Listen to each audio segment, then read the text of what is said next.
Por alguna extraña razón, el ser humano creó varios deportes, pero uno de ellos atrapó con mayor intensidad la atención de la humanidad: el fútbol.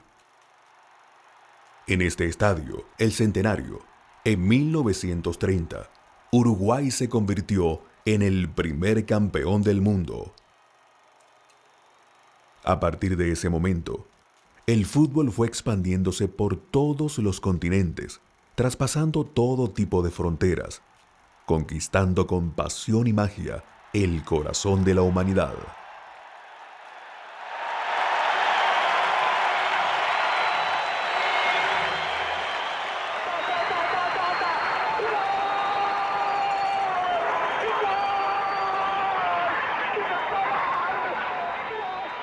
Esta historia no es sobre Uruguay, Alemania, Argentina, Francia, Inglaterra, Italia o Brasil.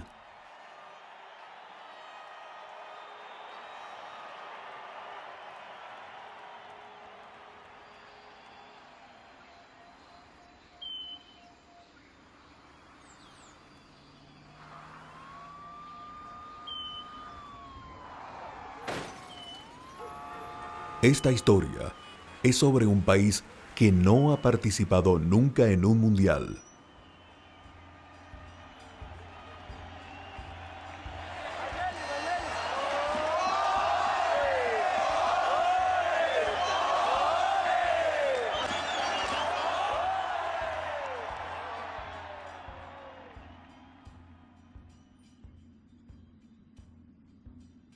Considerado el equipo más débil de Sudamérica, con una larga historia de derrotas.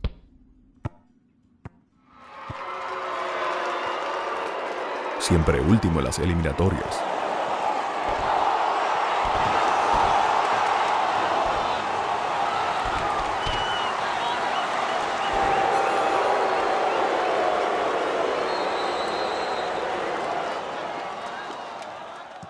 La época de una Copa América, el grupo era Argentina, Brasil y Venezuela.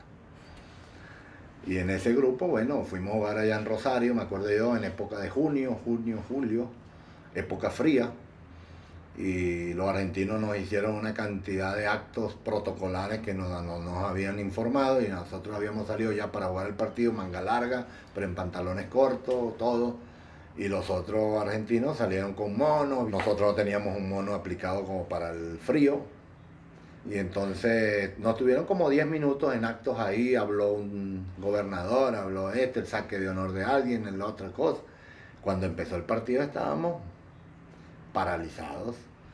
Y así fue, empezando el partido, a los 2 minutos le tiraron un pase, un centro al arquero que en aquel momento jugaba para nosotros. Y cuando él agarra la pelota y la quiere bajar, se le cayó, se le quedó paralizado las manos, no pudo articular la prensión, se le cayó y le tropezó en la rodilla y le quedó al delantero de ellos y nos hacen el primer gol de esa manera. Bueno, después era un drama, o sea, cada ataque de ellos se sentía bajar de la tribuna de que la agarraba el defensa, y cada vez que aumentaba la cercanía de su ataque al arco nuestro, aumentaba el nivel de presión y nosotros tratando, pero no podíamos, no había esos conceptos quizás tácticos ni con visiones claras del fútbol y nos hicieron 11 goles, 11-0. Y cuando regresaba al hotel, y dentro de mi interior, adolorido, pero a los 17 años uno como que es menos formal para asimilar esas derrotas. Sí, ya la perdimos, 11-0, está bien, sí me voy. Pero cuando iba pasando por la habitación del hotel, reconocí gritos de algunos compañeros y entre ellos discutían y se peleaban que no podía ser, que cómo era posible que fuésemos tan malos, que no había manera de cambiar esa historia, que siempre perdiendo por goleada, que esto ya era lo último, perder con esa cantidad de goles, que no sé qué. Yo me quedé como pasmado en esa puerta, reconociendo eso a mis ídolos, diciéndose todo eso y decía, oye, es verdad, vale, ¿cuándo será que podemos? Entre ellos llorando y diciendo todas las ofensas y tratando como de descalificarse cada día más como jugadores de selección, que no eran capaces de cambiar la historia o no éramos capaces de cambiar la historia. En esa puerta de ese hotel, en ese día, en esa escena, yo lo dije, algún día lo vamos a hacer, algún día lo vamos a lograr, lo vamos a cambiar esa escena, ese dolor, esa manifestación de humillación. En marzo de 2001, Richard Páez es designado director técnico de Venezuela, sustituyendo al argentino José Omar Pastoriza, quien entre sus jugadores contaba con el hijo del nuevo director técnico. Con mi papá cuando llegó estaba convencido de que íbamos a ganar los partidos y de que no se tenía que mirar al rival como si fuera más que nosotros. Era difícil convencer al jugador de que tenía que quedarse con la pelota, de saber manejarla, de tener la confianza con ella, de tocarla con confianza a un compañero y después también estar dispuesta a volverla a recibir. Cero pelotazo largo, solamente cuando fuese una necesidad. Por eso fue el cambio de la Venezuela del miedo, porque en el camerino decían, vamos a ganar la Argentina. Yo creo que pensarían que estábamos locos cuando dijimos que íbamos a atacar y que le íbamos a ganar a Argentina. Y nosotros mismos no los creíamos. Como recibir un cachetazo.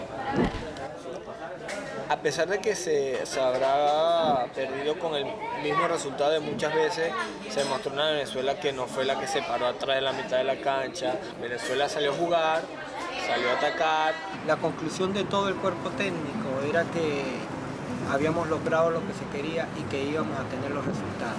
Cuando Richard llega y implementa esta filosofía, el jugador venezolano pudo darse cuenta de que era capaz de no solamente hacer 5, sino hacer 10, 15, hasta 20 y más pases consecutivos entre nosotros, y eso por supuesto que genera una confianza al jugador, que genera una irreverencia y a la larga pues da los resultados que se lograron. Cuando le ganamos a Uruguay, el primer partido que le ganamos a Uruguay aquí, el 2-0 en Maracaibo, ese 14 de agosto del 2001 que le ganamos a Uruguay 2-0 a un bicampeón del mundo, los periodistas en esa euforia que vivíamos en ese momento y los medios de comunicación, toda la afición, todo un país feliz, alegre, que eran pocos los que presenciaban ese partido, pero hubo buena presencia. Me preguntaban ese día, ¿a quién le dedicas tú ese primer triunfo? Yo me recordé de aquella escena y le dije, a aquellos que se habían colocado la camiseta nacional y no habíamos podido cambiar la historia.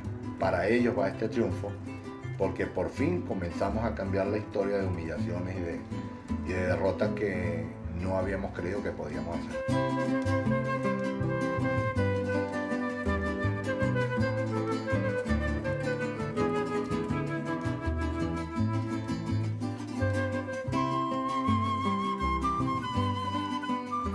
Uno siente que Venezuela se encaminó por el sendero correcto. Creo que del 2001 para acá, Venezuela logró encontrar el camino que estuvo perdido toda su historia de fútbol.